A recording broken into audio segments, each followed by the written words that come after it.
Donnie Richards filming this video. I tell you, you've got a laugh that makes Vincent Price sound like a soprano. Ladies and gentlemen, Jack Zarinjic, Mr. Finley, and Mr. Mack. Tell the folks about this brilliant young man right here. Tell Greg. Greg, he's a student at Waynesburg still, and he somehow keeps Jack and I on the rails during pregame and postgame. Not just when we're here for road games, but when we're down at the ballpark for home games. He's back here manning the controls of the mothership, making sure everything stays clean, making sure we don't run too long with our chats. Watch how I make all this fit. Lanny Fratteri, the great voice, of course, professor. His mentor. Right there. And Lanny also talking about Dick's Sporting Goods and the Pony League World Series underway. He's working. Talk about the Pony League World Series. I'm a big fan of course, Mr. Stack and everybody at Dick's Sporting Goods, but what they do in the community and this event, very special. Go ahead. Well, I know that Laney's doing play-by-play in Washington, PA for the Pony League World Series. I'll be working that Tuesday morning. I'll be working the scoreboard. We got a lot of people from Waynesburg working that.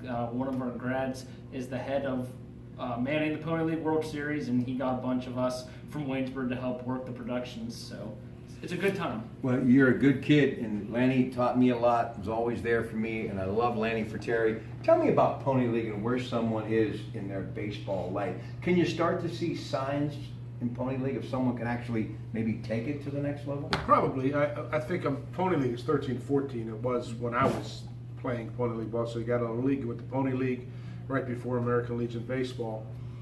You know, but it's part of the development process. You know, you're seeing kids younger and younger get exposed. It's unbelievable throughout the country where these kids are being recruited as 10th graders in high school. So these people are watching these kids in these Little League and watching them in these Pony League, and then eventually as they get to draft age when they get to high school. I still couldn't shave when I was Pony League age, but I remember those guys that could. They'd have the Fu Manchu. They were like 14 years old. I just want a mustache. Goatee. Lloyd McClendon, who Yeah. you worked with in Seattle, was legendary Lloyd in the Little League World Series. 4 home runs on 4 pitches. Hit 5 home runs in a row in the Little League World Series. They intentionally walked him every single game after that. I mean, every single at-bat after that. So he got a lot of play. Legendary Lloyd, and he got inducted into the Little League World Series, Little League World Series Hall of Fame last year. If Pat DeMeo or Ed Snow were here, they'd say, I can't talk about it. But I'm going to ask you, what about his knee? Whose knee? McCutcheon's. You know, I don't know. I didn't see the game last night. I was off, but Chris would have a better. I should have figured the general manager would kind of pass it over to this guy. Deflect to the other. No, patellofemoral discomfort, which I know nothing about. The patella is the kneecap, the femur is the leg bone. So where they meet, there's some discomfort. Looked like he had a little tweak while he was taking a secondary lead off of second base last night. They're going to play it safe, precautionary. He's not in the lineup today. So. All right, Cubs in first place.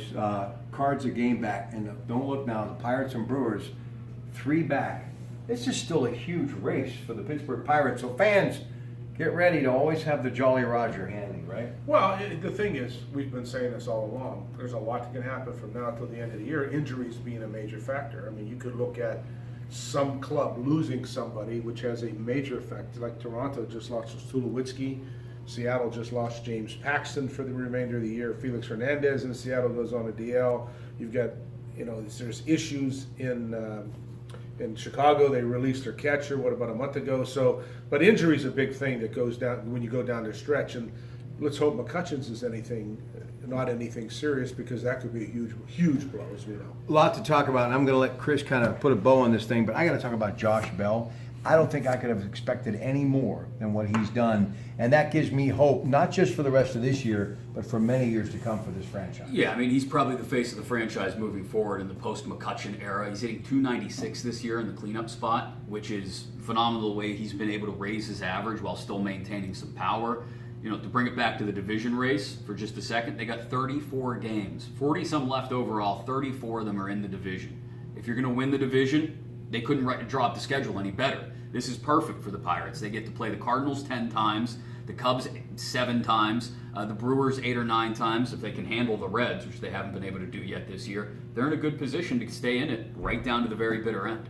All right, ladies and gentlemen, there you have it. The crew, you hear them all the time before and after a Pirates broadcast on 93.7 The Fan. Right now, Trevor Williams is pitching. It's the Bucks and Blue Jays in Toronto, of course, on 93.7 The Fan.